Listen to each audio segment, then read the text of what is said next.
Today, we're going to do something a little different. We're going to take a ghost story, put it on the operating table, and really dissect it. We're going to look at the legend of the ghost of Eden Hill to figure out what makes a scary story, well, scary. We've all been there, right? That sudden prickle on the back of your neck when you're the only person in the house, but you don't quite feel like you're the only person in the house.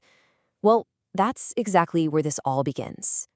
You know, the best scary stories, they don't always start in some creepy, crumbling mansion. Nope. They start somewhere completely ordinary, a place you know, a place you feel safe, and then they twist it. So let's set the scene. It's final exams. Our main character is cramming in the school library. I mean, what's more normal than that, right? The school is even doing him a favor, keeping the library open late, all the way till midnight. It's supposed to be a safe, quiet place to study. And here's how the story so cleverly sets the trap. He gets there at 6, totally buried in his books. He's so focused that he completely blows past his usual departure time of 8 p.m. Before he knows it, it's 10 o'clock. And without him even noticing, everyone else has gone home. He's totally alone. And this is where the whole vibe just shifts. It's not just quiet anymore, it's an absolute silence. You know that heavy, unnatural kind of quiet where you can hear your own heartbeat? He thinks, okay, just 15 more minutes. Completely clueless that he's not actually by himself anymore. Okay, so the isolation part is complete. He's a fish in a barrel. Now the story brings in the next crucial ingredient, the thing that goes bump in the night. That perfect, absolute silence is about to be broken. He's got his head down, deep in his notes, and then a single sound cuts through the quiet. It's the very first clue that something is very, very wrong. And it's not just some random noise. It's specific. It's the unmistakable drag and scuff of someone limping. That's it. That's all it takes. He doesn't wait around to ask questions. He snatches his stuff and just bolts. So he's racing down this long, dark school hallway, heading for the exit, and that's when he sees her, a figure, a woman, just standing there at the far end of the corridor. And with every step he takes, the feeling of dread just gets worse and worse. He yells out, "Who's there?" And poof, just like that, she vanishes. For a split second, he probably feels this wave of relief, but it doesn't last, because that creepy feeling of being watched, oh yeah, that's not going anywhere. He finally bursts outside expecting to hear cars, maybe some people walking by, the normal sounds of life.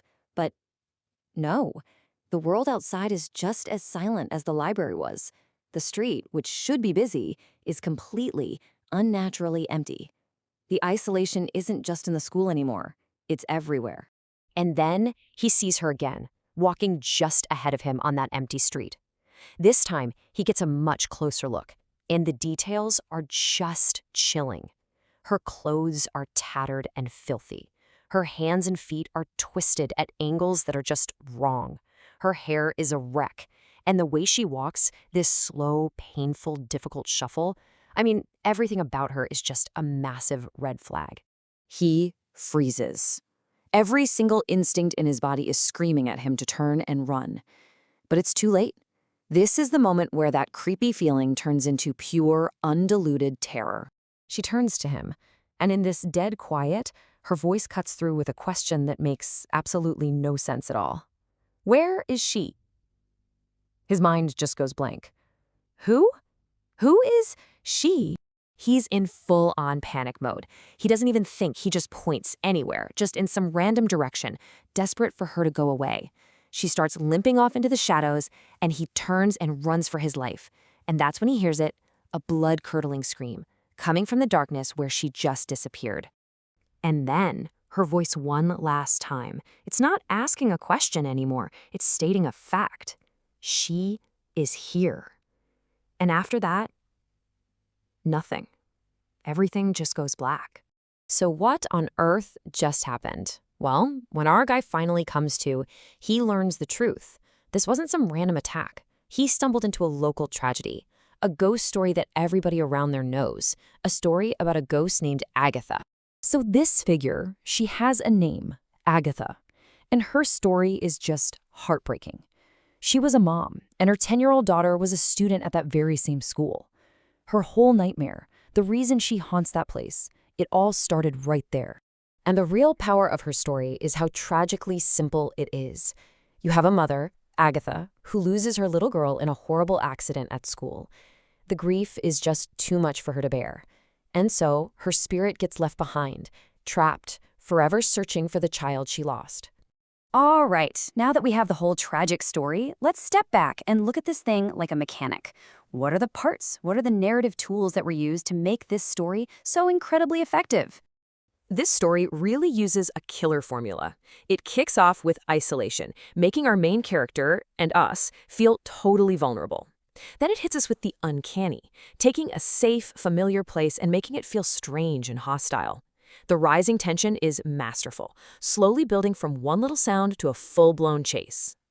The ghost is tragic, not just some evil monster, which makes the horror feel deeper because we can understand her pain.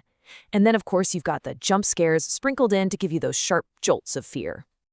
And this right here is why it all works. It's not really about the ghost, is it? It's a timeless formula because it taps directly into our most primal fears. The fear of being utterly alone and the universal, terrifying fear of losing someone you love. It really makes you think, doesn't it? Every town, every old building, they all have their stories. So the question I want to leave you with is this: what are the local legends that haunt the familiar places in your world?